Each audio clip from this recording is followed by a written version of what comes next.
마라나타.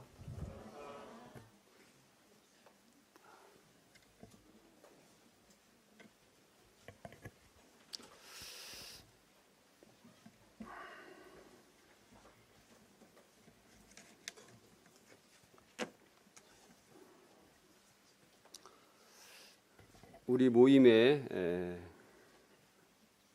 중심이 되시고 우리 찬양의 주제가 되시며 우리 대화의 중심이 되시는 하나님을 생각합니다. 오늘 우리들이 주일을 맞이하여서 예배당에 모였고 들려지는 기도와 읽혀지는 말씀과 또 듣는 찬양의 모든 내용들이 하나님 앞에 집중되어 있음을 생각하면서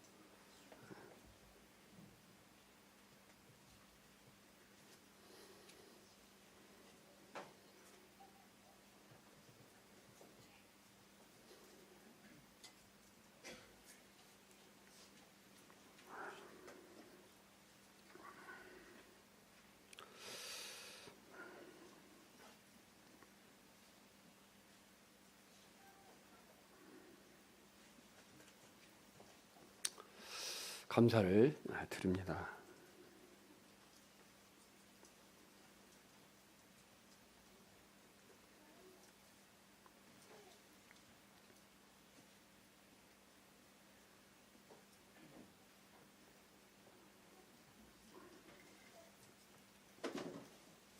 이런 모습이 하나님께서 원하셨던 모습이라고 생각이 되고 또한 하나님을 알지 못했던 우리들이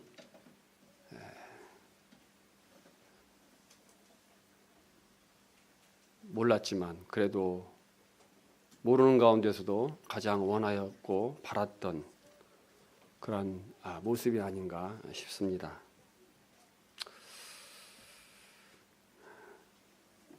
우리가 드려지는 기도와 또 찬양과 노래와 이런 모든 것들이 말로만이 아니고 이제는 실제적인 삶 가운데서 그대로 실천되어지기를 원합니다.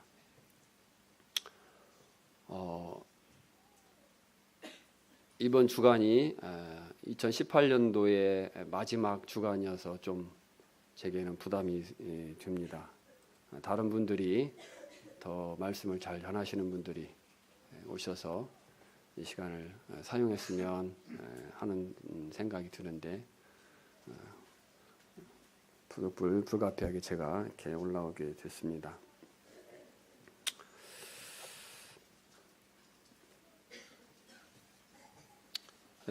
오늘은 스스로 종이 된 사람에 대해서 같이 교제를 나누기를 원합니다.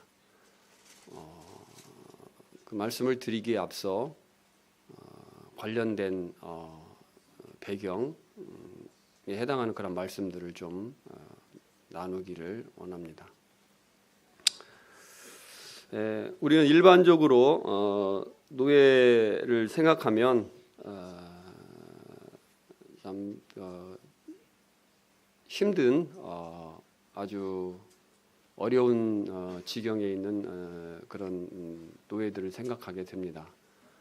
우리가 흔히 볼 수 있는 로마 시대 때 뭐 영화라든가 이런 걸 보면 베너라는 그런 영화를 보면 배 밑창에서 발이 착고에 차여서 노를 계속 저어야 되는, 그리고 배가 이제 파선해서 이제 전쟁이 져서 침몰하게 되면 그 배와 함께 죽음을 맞이할 수밖에 없는 그런 비참한 인생. 또 미국의 남북전쟁 노예제도 때문에 있었잖아요. 그때도 거기에 관련된 뭐 이런 내용들을 보게 되면 흑인들이 백인들에게 많이 짓밟히고 참 인권을 유린당하고 많은 노동에 이렇게 착취를 당하고 이렇게 힘들게 살았던 그런 것들을 기억하게 됩니다. 재산뿐만 아니라 생명까지도 마음대로 주장할 수 없는 그러한 힘든 그러한 환경 가운데 살 수밖에 없는 그런 신분을 가진 자들을 우리는 노예하면은 이렇게 일반적으로 떠올리게 된다고 생각합니다. 일반적으로 노예는 혈연 관계나 또 결혼, 신체를 보호할 수 있는 자유, 또 마음대로 이동할 수 있는 자유, 그 다음에 노예의 신분이 되었지만 다시 그 신분에서 벗어나서 자유를 되찾을 수 있는 그런 권리가 없는 것을 말합니다. 그러나 이제 성경에 기록되어 있는 노예, 종 이런 부분들을 보게 되면 좀 다른 것을 우리는 볼 수가 있습니다. 먼저 레위기 25장 말씀을 한번 같이 보도록 하겠습니다.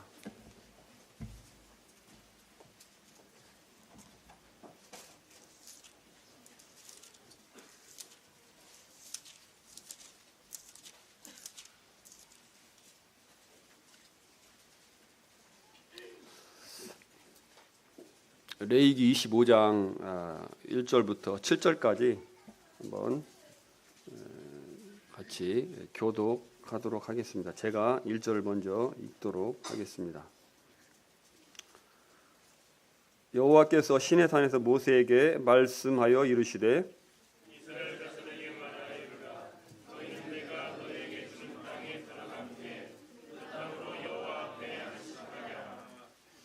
너는 6년 동안 그 밭에 파종하며 6년 동안 그 포도원을 가꾸어 그 소출을 거둘 것이나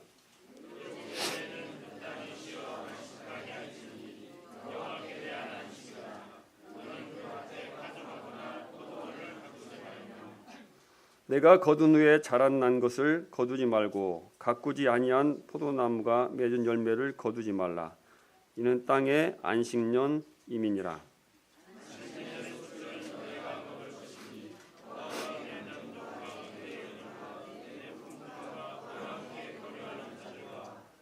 내 가축과 내 땅에 있는 들짐승이 다 그 소출로 먹을 것을 삼을지니라.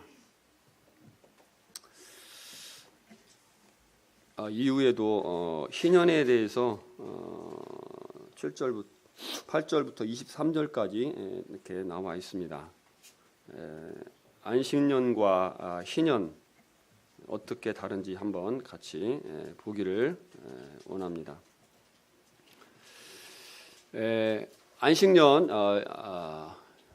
7년에 한 번씩 돌아오죠. 6년 동안 토지를 경작을 하고 1년 동안은 휴식을 취하는 것을 안식년이라고 하죠. 여기서 이렇게 레위기 25장 1절 7절의 말씀을 보게 될 때 그 내용이 나와 있습니다. 그래서 씨를 뿌리지도 말고 또 가지치기를 하지도 말고 이렇게 또 저절로 이제 농사를 짓지 않아도 거기에 원래 씨가 뿌려져 있고 하다 보니까 거기서 이렇게 소출이 나죠. 그랬을 때 소출을 취하지 말고 그것을 취해서 팔지 말고 그런 것들을 가난한 자들에게 돌리고 또 함께 나누고 이런 내용들로 이렇게 되어 있습니다. 또 다른 부분에 이제 안식년과 관련된 그런 말씀들을 찾아보게 되면 안식년에는 빚 독촉을 하지 못하고 다음 해로 이렇게 미루도록 하거나 그렇지 않으면 아예 면제를 해주는 그렇게 면제를 하도록 그렇게 되어 있습니다. 또 종은 자유를 찾아서 집으로 돌아갈 수가 있었습니다. 이 밭을 갈지 않음을 통해서 이 밭이 또 이 소출이 하나님의 것인 것을 하나님의 것임을 생각하고 인정하는 그러한 의미를 담고 있습니다. 종의 해방을 받고 빚을 이제 면제를 해줌으로 통해서 영원한 안식을 얻는, 또 영원한 안식을 바라보는, 생각하는 그러한 의미를 가지고 있습니다. 희년, 안식년 하면 편안히 쉰다, 이런 의미를 우리가 생각할 수 있겠죠. 희년이란 단어를 제가 이제 한자 성경 못 찾아봤는데 영어를 보니까 여기 주벌리라고 이렇게 되어 있죠. 이 단어는 뭐 기쁨, 찾아보니까 축제, 모르는 단어인데 이렇게 나와 있었습니다. 그래서 아마도 기쁠 희자가 아닐까 추측을 해보게 됩니다. 7년에 한 번씩 이게 안식년이 왔었고, 그 다음에 이제 7번째 49년, 그리고 50년째 희년이 옵니다. 그래서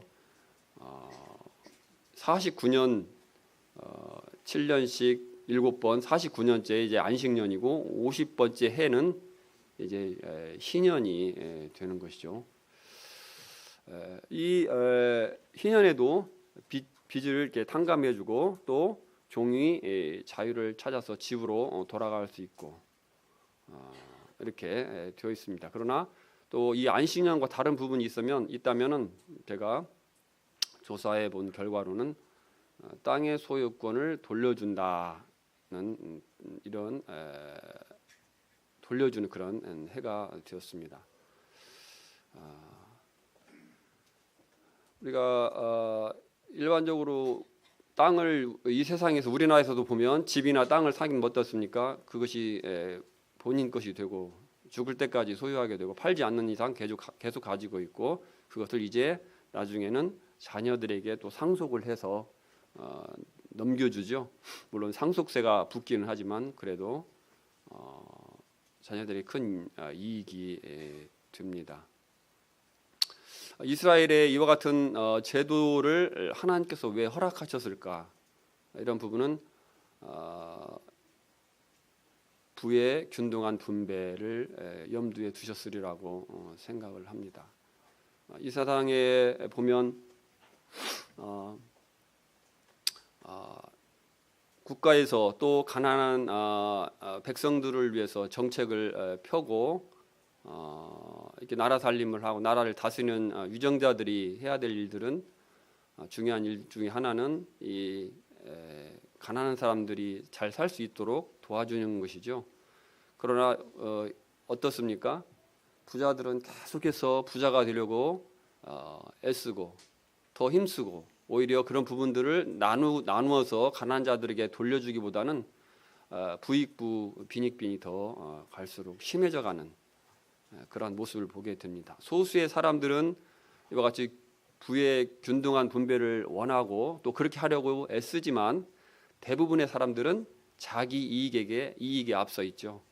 자기 이익만을 추구하고 자기가 부자가 되고, 가난하고 힘든 사람들은 어찌 살든지 큰 관심이 없고 자기에게 집중되어 있죠. 그 죄의 근본 습성입니다. 그래서 이 세상은 아무리 애쓰고 이렇게 해도 그와 같이 이 부의 균등한 분배가 이루어지는 것이 참 쉽지 않은 것을 보게 됩니다. 그러나 이스라엘에서는 이와 같이 땅을 팔았을지라도, 어려움 가운데서 가정의 여러 가지 경제적인 어려움 가운데 땅을 팔았을지라도 이제 50년이 되게 되면, 희년이 되게 되면 어떻습니까? 그 땅이 돌아옵니다. 본 원래 주인에게로 이렇게 돌아오게 됩니다.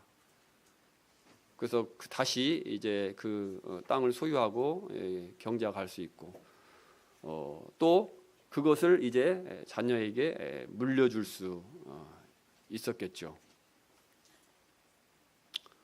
거의 내가 땅을 팔았을지라도 이제 50년이 되면은, 희년이 되면 그 땅이 나에게 다시 돌아오기 때문에 그 땅이 나에게 돌아오고 거의 인생 연수가 얼마나 되겠습니까? 뭐 한 50년, 70년, 80년 이렇게 되면 이제 그것을 다시 자녀에게 물려줄 수 있는, 그래서 가난이 대물림되지 않는 그러한 체제였겠구나 하는 이런 생각들을 해보게 됩니다. 이 희년에는 이 땅을 파는 것은 땅 자체를 파는 것이라기보다는 이제 그 기간 동안에 소출의 가치를 파는 것이라고 볼 수 있습니다. 50년이 되면은 그 땅은 다시 본 주인에게로 돌아가게 되어 있기 때문입니다. 만약에 그 땅을 내가 샀기 때문에 다시 주인에게 희년이 되었음에도 돌려주지 아니하면 그것은 하나님 앞에서 죄를 짓는 도둑질을 하는 그와 같은 결과가 되는 것이겠죠.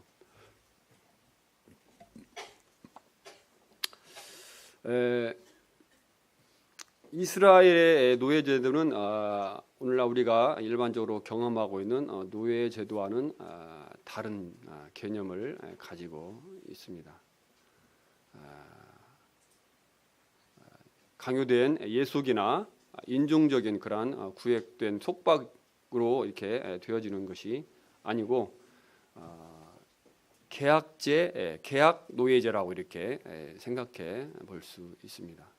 그래서 경제적인 어려움, 또 기본 생필품 이런 것들을 지급받는 대가로 일정 기간 동안 노예로 집에 계약을 맺어서 생활하게 되고, 이제 안식년이 되면 다시 거기에서 자유를 얻고 집으로 돌아갈 수 있는 그러한 제도라고 볼 수 있습니다. 하나님께서는 원래 우리가 하나님께서 이 땅에서 사람들이 결혼을 한 이후에 이혼을 하는 것을 허락하지 않으셨습니다. 그렇죠? 그럼에도 불구하고 사람들은 어떻습니까? 하나님 말씀 지킵니까? 안 지킵니까? 지키지 않죠. 그래서 이혼을 할 때는 또 어떻게 하라고 그런 부분에 말씀이 기록이 되어 있죠. 그와 마찬가지로 하나님께서 이스라엘 나라의 이스라엘 백성들을 이제 애굽에서 건져내시고 가나안 땅으로 이렇게 들여 보내시면서 율법을 모세를 통해서 주셨습니다.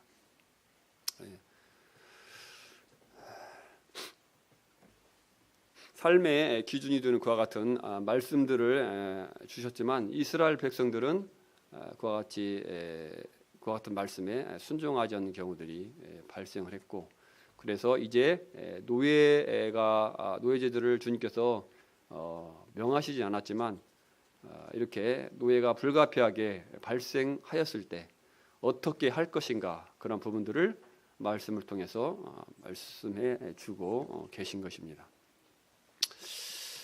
노예의 종류에는 여러 가지가 있습니다. 노예가 어떻게 해서 노예가 되는가, 이런 부분들을 보게 되면 민수기 31장에 보면 미디안에 대한 그러한 미디안을 하나님께서 이스라엘 백성들에게 멸망시킬 것을, 이렇게 미디안 족속을 멸망시킬 것을 이렇게 말씀을 하십니다. 그래서 이제 이스라엘 군대가 가서 그들을 다 죽이라고 하나님께서는 말씀하셨지만 이스라엘 백성이 순종하지 않았죠. 그리고 뭐 여자라든가 뭐 물건 좋은 것들을 이렇게 어린아이들을 살려가지고 이렇게 돌아왔습니다. 그랬을 때 그런 부분을 이제 처리하는 그런 과정들이 이렇게 민수기 31장에 이렇게 26절 이하에 이렇게 나와 있습니다. 그래서 전쟁을 통해서 이렇게 포로를 이렇게 잡아오게 되면 종으로 이렇게 사용한 예를 볼 수가 있습니다. 또 돈을 주고 이방인 노예를 사오는 그런 경우들도 있습니다. 이제 이 노예를 보게 되면 제가 이제 자료들을 찾아보니까 이방인 노예들을 사오게 되는 경우에는 어떤 이 번역이라든지 어떤 왕족이나 어떤 그 사회의 상류 계층에서 이방인 중에서 어떤 노동력이나 어떤 번역이나 이런 부분들을 위해서 사람들을 사오게 되었고, 그들을 재산으로 취급을 했으며 또 그들에게 이렇게 함부로 대하지 아니하였고 소중하게 이렇게 잘 대해줬다는 그런 내용들의 자료들을 제가 찾아볼 수가 있었습니다. 그리고 이제 경제적인 어려움을 통해서 이제 자신이 이렇게 스스로 팔려가는 경우도 있지만 또 자식을 종으로 파는 경우들도 이렇게 있었음을 말씀을 통해서 보게 됩니다. 스스로 팔린 경우에는 이제 죄를 져가지고 죄를 지게 되면 배상을 해야 되잖아요. 몇 배를 배상을 해야 되잖아요. 그랬을 때 그 배상할 수 없기 때문에 자기가 가진 재산이 없기 때문에 자기가 몸을 팔아서 대신 그 돈을 해서 보상을 해주고 자기는 이제 종살이를 하는 것이죠. 그렇게 해서 노예가 종이 되는 경우들이 있었고, 또 경제적인 불가피하게 어떤 경제적인 어려움을 통해서 종이 되는 경우도 있었습니다. 이제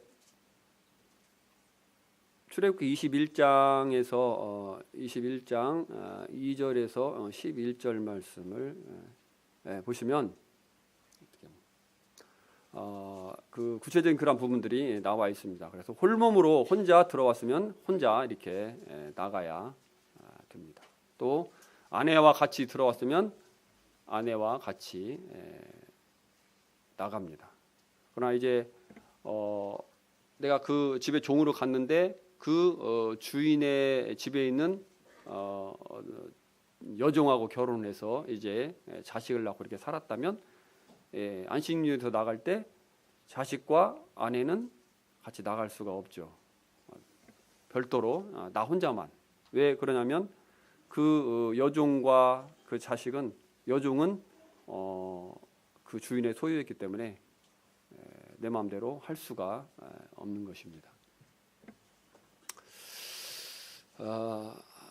일반적으로 그 남종과 여종은 차이가 있습니다. 일반적으로 이렇게 여종을 이렇게 사가게 될 때는 아내로 삼기 위해서 처로 삼기 위해서 사가는 경우들이 이렇게 있었습니다. 그래서 여종을 이제 샀는데 동거하기 전에 이제 마음에 안 들어요. 그럼 어떻게 합니까? 다시 되팔 수 있었습니다. 그러나 그런 경우에도 외국인에게는 팔 수가 없었습니다. 왜 그럴까요? 외국인은 어떻습니까? 안식년을 지키겠어요? 안 지키겠어요? 안 지키겠죠. 그 사람들은 하나님의 율법을 하나님 백성이 아니기 때문에 율법을 모르고 그래서 결국 외국인에게 팔게 되면 그 종은 안식년이 되어도 자유할 수 없고 영원토록 종으로, 또 그 자녀도 영원토록 종으로 머무를 수밖에 없기 때문에 외국인에게는 팔지 못하도록 같이 하셨습니다. 이제 주인이 이제 그 여종을 사 와서 이제 결혼을 했어요. 결혼해서 이제 살게 될 때 이 자기의 아내로서 이렇게 대접을 해주고 인권을 존중을 해줘야 됩니다. 비록 종일지라도. 그리고 이제 그 여종을 데려와서 이렇게 살다가 다른 여자와 다시 결혼을 하게 될지라도 의무 사항으로서 세 가지를 이렇게 말씀하고 있습니다. 첫째, 음식을 공급을 해줘야 됩니다. 의식주를 공급을 해줘야 되고, 또 아내로서 계속적으로 다른 여자를 다시 아내로 맡았을지라도 이제 이 사원 여종을 이제 아내가 된 그 여종을 계속적으로 아내로서의 대우를 할 것을 이와 같이 성경은 말씀하고 있습니다. 이스라엘 백성에서 이방인 노예가 이렇게 있었습니다. 동족의 노예가 있었고요. 이 동족은 다른 동족 노예라고 할 때는 여기에는 다른 번역에는 형제라고 이렇게 번역을 하고 있습니다. 인종 차별이나 인간이 아니라는 그런 열등한 인간으로 취급하지 않았습니다. 유럽이나 북미의 어떤 노예 제도와는 다른 그러한 태도를 취했습니다. 이스라엘에게 있어서 이방인의 노예로 왔을지라도 이와 같이 이런 대우들을 하게 했고요. 그 다음에 또 이방에서 노예를 이렇게 사올 수 이렇게 있었습니다. 그리고 노예를 사올 때에도 특이한 것은 노예의 주인이나 노예의 중개사관과 이렇게 거래를 하지 않고 노예와 직접 이렇게 거래하도록 이렇게 되어 있습니다. 이건 굉장한 것이죠. 이런 세세한 것들을 보게 될 때 요즘 화두가 되어 있는 인권 많이 이야기하잖아요, 그죠? 네, 인상을 찌푸리게 하는 그런 인권 하면서 인상을 찌푸리게 하는 그런 내용들로 지나치게 이렇게 이야기하는 모습들을 요즘에는 참 경험하게 되는데, 하나님께서 참으로 노예라 할지라도 사람이고 짐승이나 물건 취급하지 아니하고 인권을 소중하게 여기시는 그런 분이심을 우리는 이와 같은 말씀을 통해서 기억할 수 있습니다. 그리고 이방인 노예를 학대하거나 그다음에 잔인하게 대우하지 말 것을 말씀하셨고요. 또 굉장히 중요한 부분 뭐냐면, 이방인 노예가 하나님을 믿게 되면 이스라엘 노예와 같은 특권을 갖도록 했습니다. 하나님께서 이스라엘 백성들을 아브라함을 선택하시고 이스라엘 백성들을 선민으로 이렇게 선택하셨습니다. 많은 사람들이 하나님의 백성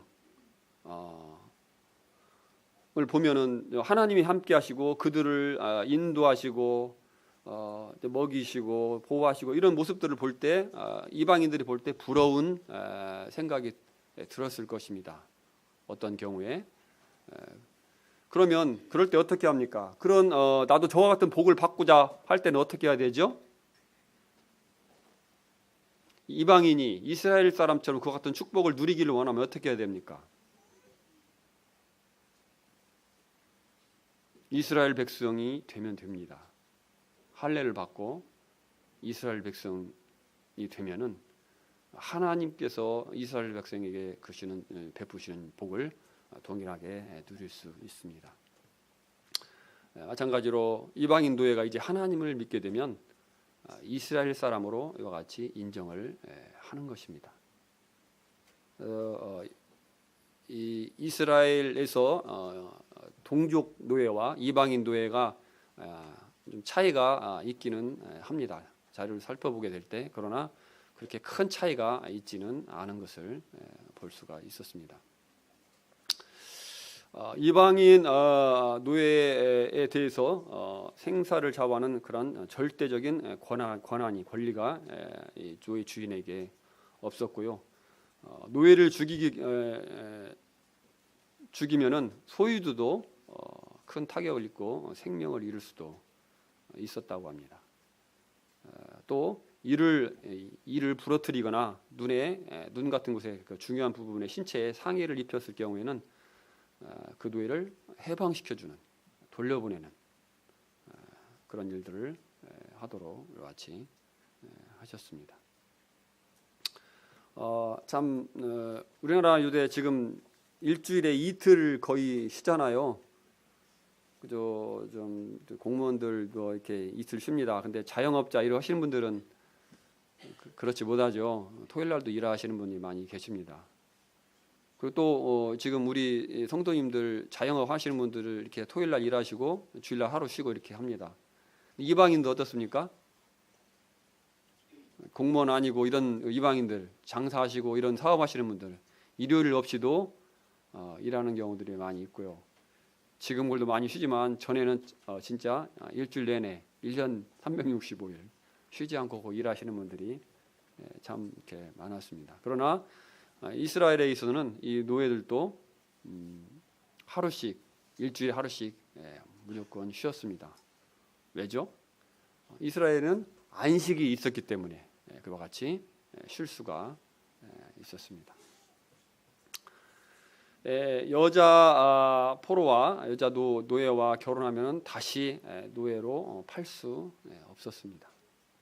또 만일 남편이 그 결혼한 그 노예를 미워하게 되면 풀어서 자유하게 돌아가게, 살기 싫다, 그렇게 살기 싫게 되면은 차라리 그를 놓아서 자유하도록, 그래서 가서 다른 사람하고 결혼할 수 있도록 이렇게 배려를 해주고 있습니다.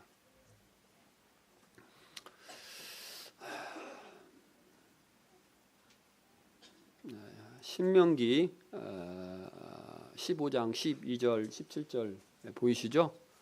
그거 다시 같이 한번 읽어 보도록 하겠습니다. 시작.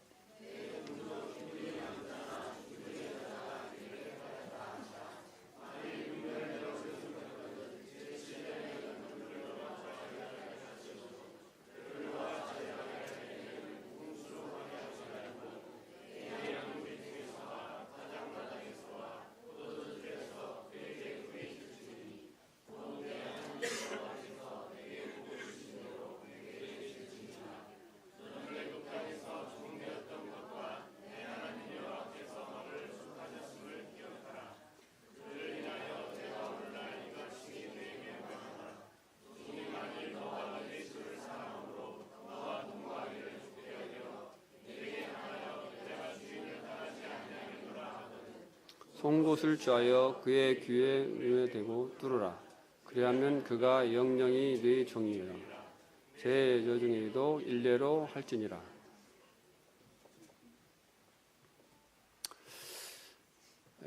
신명기 15장 12절 이하에는 이제 스스로 주인의 집을 떠나기를 원치 않고 종이 되기를 원하는 사람에게 행하는 예에 대해서 말씀을 해주고 있습니다.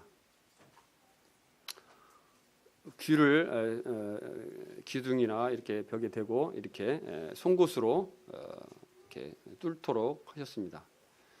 여기 귀 뚫은 분 계시죠?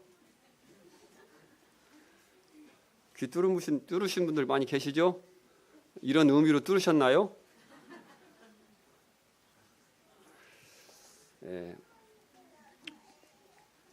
한 사회에서 신분 제도가 정착하려면 그 신분이 계속해서 세습되어져야 됩니다. 그리고 거기에서 벗어날 수 없도록 되어져야만 그것이 하나의 제도가 될 수 있습니다.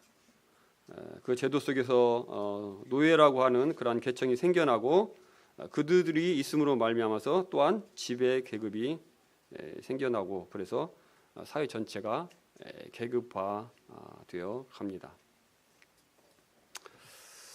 하나님께서는 이스라엘 사회에 있어서 이방 나라들처럼 이와 같이 노예 제도가 이렇게 있는 것을 원하지 않으셨습니다. 이 노예 제도를 통해서 값싼 노동력을 쉬운 노동력을 갖게 됩니다. 그래서 우리가 알다시피 그 고대 시대에 노예를 통해서 아주 큰 건축물들을 지었잖아요.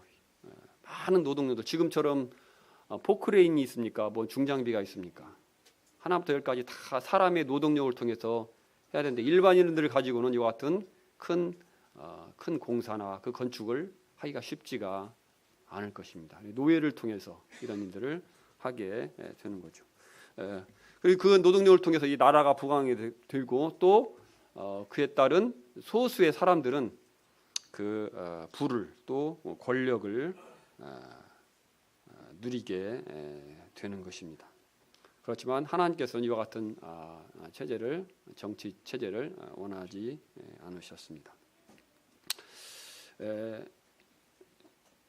이스라엘에 있어서 이와 같은 노예 제도가 정착할 수 없었던 것은 바로 이 안식년과 같은, 희년과 같은 그런 법이, 제도가 있었기 때문에 그렇게 되었던 것입니다.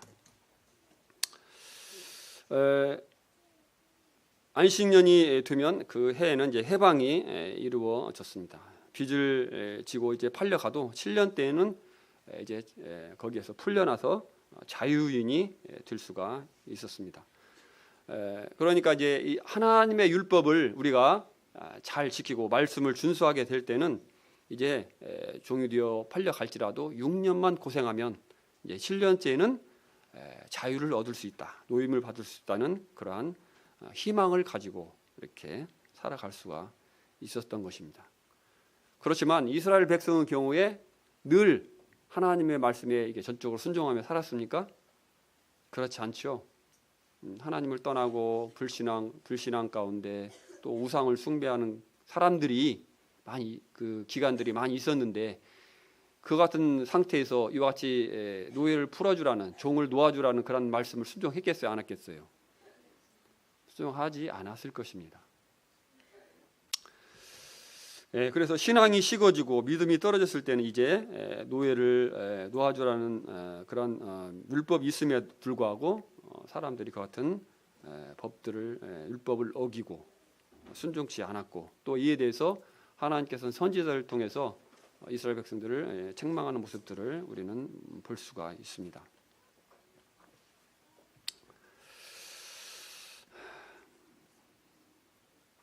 신명기에서 모세가 율법을 다시 한번 반복해서 이렇게 들려주게 되는데요.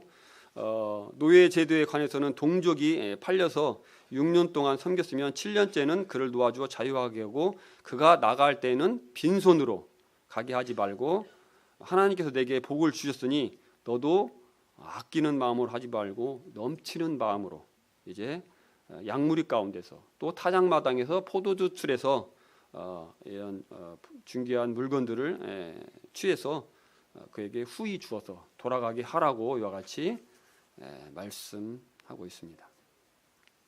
적어도 이 종을 사서, 종을 부려서 이제 일을 하게 되면 최소한 일반인들이 하는 것보다는 2배 이상의 효과를 누렸다고 합니다. 그러니까 이제 이와 같이 돌아가는 종에게 풍성히 줄 것을 이렇게 말씀하셨는데, 왜 그렇습니까? 그 종이 와서 일을 함으로 말미암아 평소 다른 사람 한 사람의 몫을 일을 한 것이 아니라 최소한 2사람 이상의 몫을 그 종을 통해서 이제 노동력을 공급을 받았기 때문에 그에 대해서 보상을 해주라는 거죠. 그래서 이제 종이 나갈 때는 빈손으로 나가지 않고 주인의 집에서 이러한 그런 풍탁을 주인이 후히 쳐줘서 그것을 가지고 가서 이제 자기도 스스로 독립할 수 있도록 이와 같은 여지를 주는 것이죠. 하나님께서 이와 같이 이런 법들을 통해서 가난하고 힘들고 어려운 자들도 이와 같이 독립해서 살아갈 수 있도록 법을 통해서 은혜를 주시는 것을 우리는 볼 수 있습니다. 이 세상에서 종의 신분으로서 한 주인에게 충성과 헌신을 다하며 그들만의 삶을 누리지 못하고 자신을 위하기보다는 주인을 위해서 살아간 사람들을 위해서 하나님께서 얼마나 은혜와 긍휼을 베푸시는가를 통해서 가를 이와 같은 말씀을 통해서 우리는 볼 수가 있는 것입니다. 이 세상에서 율법을 따라 살아가는 종이 한 인간을 충실하게 섬겼을 때에도 풍성한 보상을 약속해 주셨는데, 하물며 우리와 같은 구속의 은혜를 힘입은 하나님의 자녀들이 이제 하나님을 위하여 또 그리스도의 영광을 위하여 살아가게 될 때 하나님께서는 우리에게 얼마나 더 풍성히 주실 것인지, 얼마나 풍성하게 갚아 주실 것인지 우리가 생각해 볼 수 있는 여지가 있다고 생각이 듭니다. 구약의 선지자들은 이 세상을 살면서 전토나 부귀영화나 이 세상을 살면서 나시인으로서 살았고, 또 어떤 경우에는 죽음을 당하고 핍박을 당하고 그렇게 살았습니다. 그들은 이 땅에서 전토도 없이 부귀영화도 없이 이와 같이 살았습니다. 그러나 그들은 이제 주님 나라에 갔을 때 또 이 세상에서도 살면서 하나님으로부터 신령한 영적인 축복을 받았을 것입니다. 우리가 이 땅에 살면서 믿음으로 살아가다 보면 더욱이 성공하는 것 같기도 하고 또 손해 보는 것 같기도 하고 이렇게 살아갑니다. 그러나 우리가 그 가운데 참고 견디면 하나님께서 우리에게 분명하게 복으로 인도해 주실 것입니다. 이 세상에 우리가 복을 누리지 못한다 할지라도 하나님을 우리가 진심으로 전심으로 또 바라보고 그분을 위해서 산다면 그 어떤 곳으로도 비교할 수 없는 그러한 신령한 복을 이 땅에서 누릴 수 있습니다.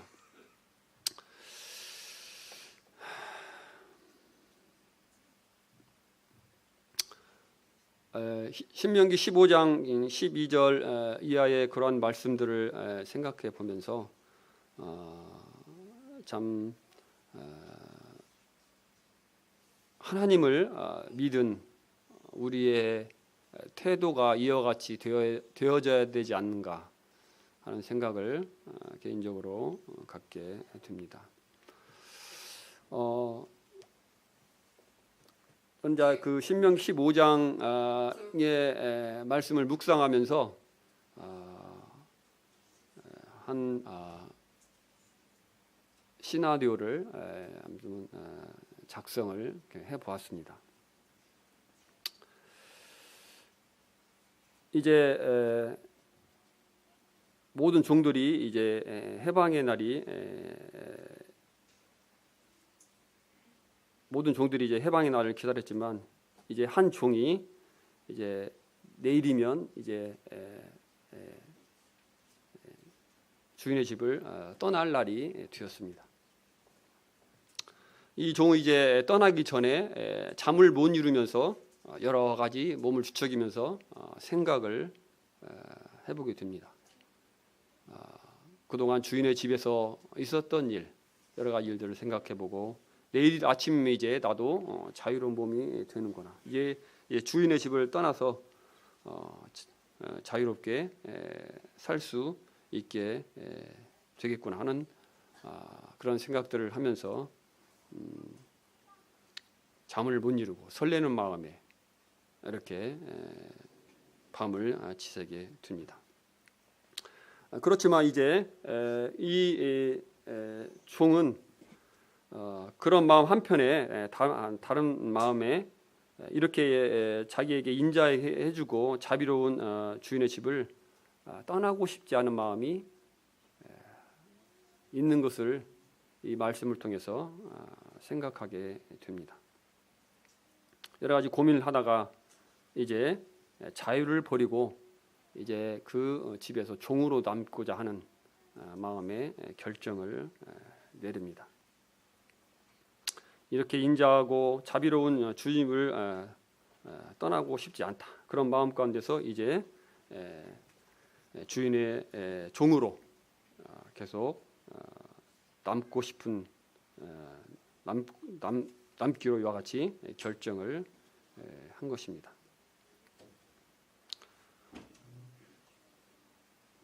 종은 이제 주인의 집에서 있으면서 화목하고 아름다운 가정 가운데서 함께 살아온 날들을 생각해 봅니다. 내가 어디에 간들 이와 같이 은혜로운 주인을 만날 수 있겠는가? 다른 곳에 가서 자유를 누리면서 살기보다는 차라리 이제 구속을 받으며 주인 곁에서 사는 것이 낫겠다. 그렇게 하는 것이 오히려 나에게는 행복이다. 이런 생각을 하게 됩니다. 주인의 집에 온 이후로 주인은 지금껏 한 번도 노예로 생각하지 아니하고 자신을 기쁜 일도 슬픈 일도 이렇게 함께 나누면서 자식처럼 대해 주셨음을 생각하게 되는 것입니다.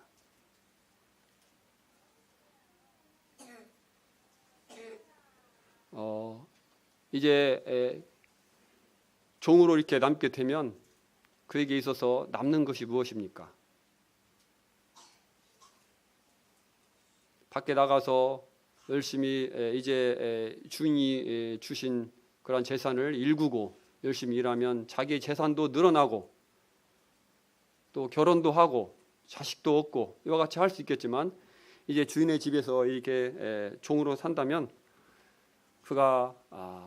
그에게서 남는 것은 아무것도 없는 것이죠.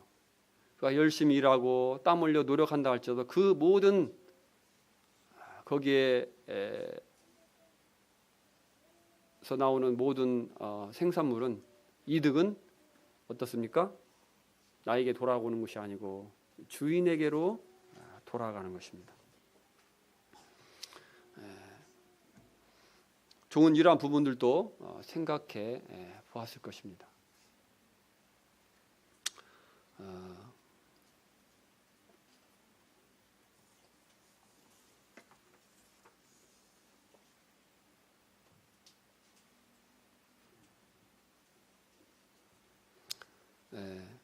이 종이 최고의 자산으로 생각했던 것은 그가 주인에게서 받는 어느 정도의 그러한 소유, 퇴직금 이런 것이 아니라 주인과 함께 누렸던 상전과 함께 누렸던 그 깊은 관계였을 것입니다. 아마도 주인은 이제 종을 사랑하는 마음으로 몇 번이고 너도 가서 자유하라. 너도 이제 이 재산을 가지고 가서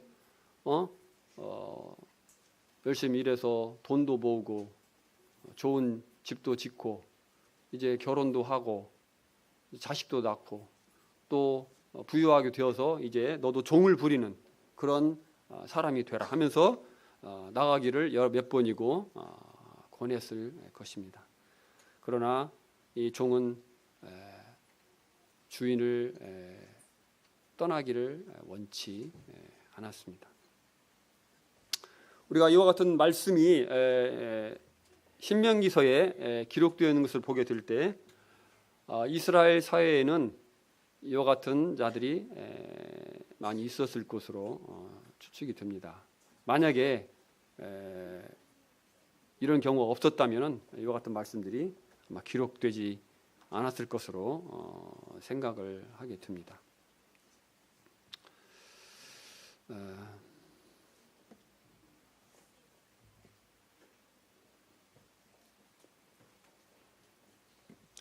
요한복음 8장 31절 36절에 보면 진리를 알지니 진리가 너희를 자유케 하리라 이렇게 말씀하고 있습니다. 여기 이제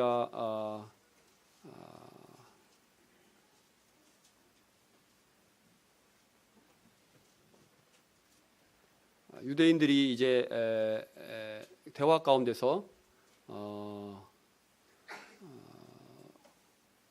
예수님께서 이와 같은 말씀을 하셨을 때 우리가 종된 적이 없거든 어찌 우리를 자유롭게 되리라 하느냐 이렇게 이야기를 하고 있습니다. 이스라엘 백성들이 종된 적이 없습니까? 역사적으로 많이 있었습니다. 그리고 예수님 당시에도 이때에도 로마의 속박 가운데 있었죠. 물론 이제 그런 부분을 염두에 두고 주님께서 말씀하신 것은 아니지만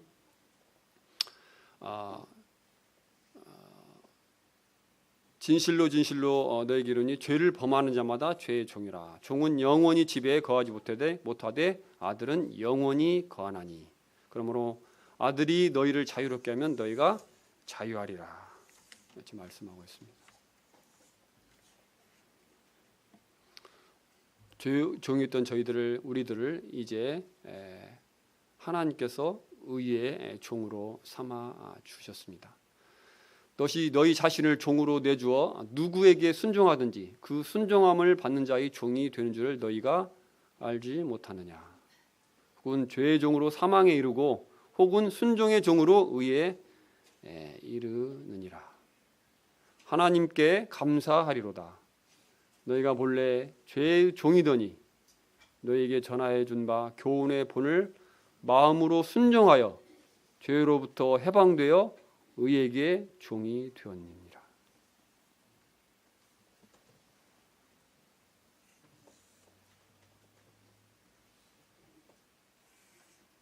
전쟁에서 지면 싸움에서 지면 이긴 자의 진자는 종이 됩니다. 우리 사람은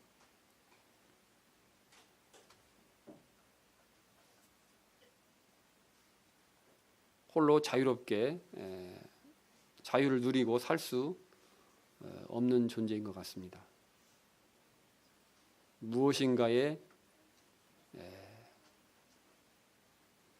기대어서 의지해서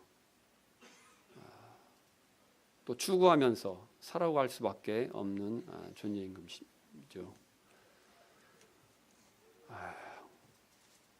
우리가 세상 사람들이 이제 하나님을 믿지 않고 자기 뜻대로 자기 마음대로 자기 하고 싶은 대로 자유를 만끽한다고 하면서 살아가지만 그것이 자유입니까? 그렇지 않죠. 그것은 성경에서는 죄라고 말씀하고 있죠. 죄죠. 그럼 결국은 어떻습니까? 죄의 종으로 살아가는 것입니다. 사람은 죄의 종으로 살아가든지 아니면 하나님의 종으로 살아가든지 그 둘 중에 하나밖에 없습니다. 우리가 우리 자신을 위해서 살아가던 그런 죄의 종이었는데 하나님께서 우리를 그곳에 건지셔서 하나님의 종이 의의 종이 되게 해 주셨습니다.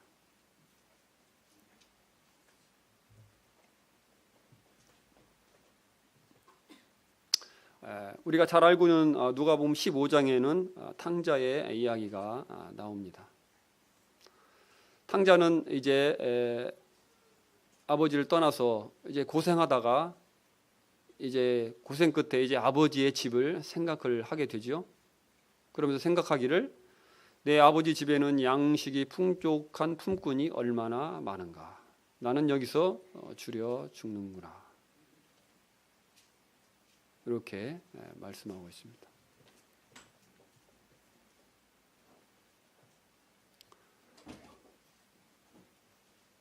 그래서 이제 탕자는 이제 결심을 하죠. 아버지께 돌아가기로 결심합니다. 그래서 어떻습니까?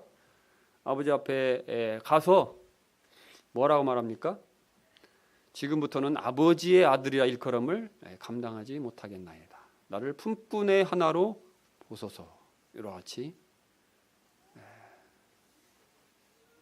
말하죠. 그렇지만 하나님께서는 아버지는 어떻습니까? 그를 맞아 주시고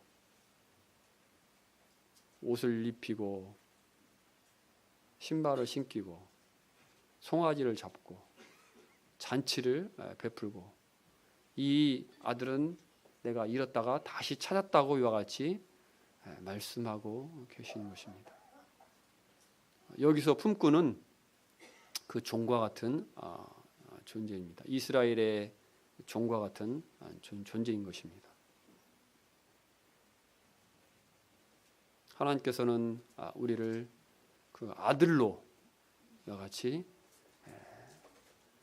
맞아 주시는 것입니다. 우리는 그와 같은 자격이 없는 자이지만 하나님께서 우리를 그 자녀로 맞아 주시는 것입니다. 시편 23편에는 우리가 잘 알고 있는 말씀이 있습니다. 내 평생의 선하심과 인자하심이 반드시 나를 따르리니 내가 여호와의 집에 영원히 거하리로다. 하나님은 선하시고 자비하신 분으로서 다윗은 그와 같이 고백하고 있습니다. 내 평생에 하나님의 선하심과 인자하심이 나를 정령 따르니 나의 평생 하나님의 선하심과 인자하심이 나를 지키시고 보호하시고 인도하실 것을 그는 분명하게 알았습니다. 그러므로 어땠습니까? 내가 여호와의 집에 영원히 거하겠다. 그 집을 결코 떠나지 않겠다. 이와 같이 고백을 하고 있는 것입니다.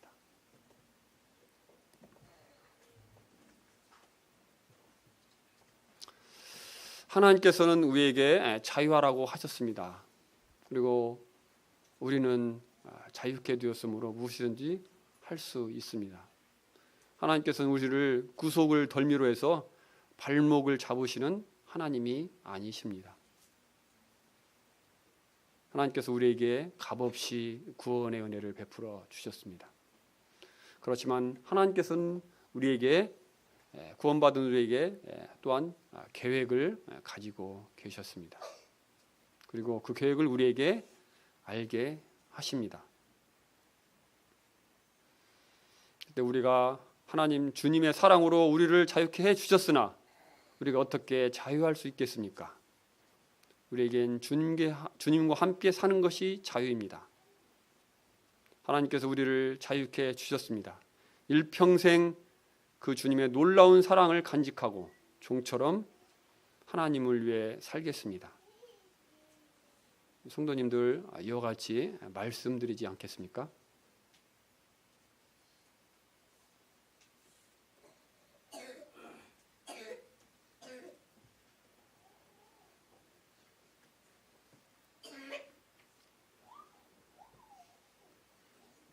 그 종이 주인에게 집에 남겠다고 고백한 것처럼 원했던 것처럼 하나님 앞에 아직 여러분의 귀를 뚫지 않은 분이 계십니까? 이 시간 참 여러분 마음 가운데 아주 귀를 뚫지 않은 분이 계시다면 하나님 앞에 고백하고 하나님 이제 주님의 종이 되겠습니다. 하나님의 품꾼으로 평생을 살겠습니다. 하나님의 종으로 영원히 살겠습니다. 이렇게 고백하고 그렇게 여러분의 삶을 들이시는 여러분이 되기를 간절히 원합니다. 여기 청년들, 학생들 많이 있는데 여러분 인생 금방 지나갑니다. 금방 지나갑니다. 여기 50, 60, 70 되신 분들 계신데 인생 거의 이제 막바지에 다다랐죠. 얼마 남지 않았습니다. 반복해서 말씀드리거니와 주님을 만나는 모습은 나의 모습은 어떠할까? 어떠한 모습일까? 이렇게 많이 생각합니다. 생각할 수 있습니다. 그 모습은 지금 내 모습입니다. 2018년 한 해를 이제 마무리하는 마지막 12월 마지막 주가 되었습니다. 성도님들, 오늘 내 모습, 이 모습 이대로 지금 하나님을 배웠다면 여러분 어떻습니까? 후회 없습니까? 후회 없이 사셨습니까? 잘하신 것입니다. 근데 추후라도 아쉽고 안타까움이 있다면 여러분의 삶을 전환하시기 바랍니다. 인생 금방 지나갑니다. 이 유한한 인생 하나님 앞에 원 없이 후회 없이 찬양하고 감사하고 경배하고 헌신하고 고통받고 주를 위해서 애쓰다가 후회 없이 주님 앞에 돌아가시는 우리 기린노교회 성도님들이 모두 되기를 간절히 소망합니다. 네, 감사합니다. 말씀을 마치겠습니다. 네, 기도하겠습니다. 기도하고 마치겠습니다.